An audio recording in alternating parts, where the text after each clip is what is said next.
കർക്കിടക മാസം എത്തിയിട്ടും ആവശ്യത്തിന് മഴ കിട്ടാത്തതിനാൽ ദുരിതത്തിലായി നെൽ കർഷകർ. വയനാട് പുൽപ്പള്ളി മുള്ളൻകൊല്ലി പഞ്ചായത്തുകളിലെ കർഷകരാണ് വിത്തിറക്കാനാവാതെ പ്രതിസന്ധിയിലായിരിക്കുന്നത്.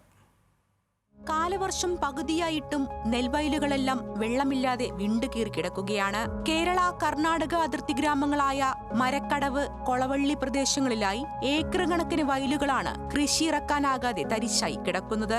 സാധാരണ ഈ സമയത്ത് വെള്ളത്താൽ നിറഞ്ഞു കിടക്കേണ്ട വയലുകളാണ് ഇങ്ങനെ വറ്റിവരണ്ട് കിടക്കുന്നത്.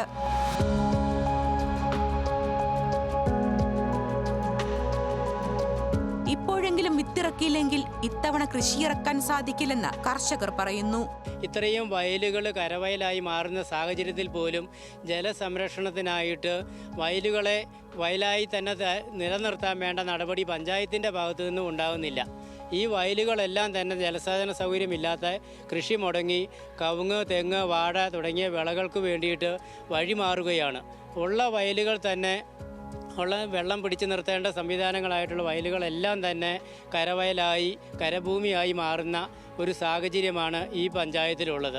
മേഖലയിൽ കബനി നദിയിൽ നിന്നുള്ള 4ഓളം ജലസേചന പദ്ധതികൾ ഉണ്ടെങ്കിലും ഇതിന്റെ പ്രയോജനം ഭൂരിഭാഗം കർഷകർക്കും ലഭിക്കാത്ത അവസ്ഥയാണ്. ഭൂരിഭാഗം പാടങ്ങളിലും വെള്ളമില്ലാത്തതുമൂലം ഇത്തവണ നെൽകൃഷി ചെയ്യാൻ കഴിയുമോ എന്ന ആശങ്കയിലാണ് നെൽ കർഷകർ.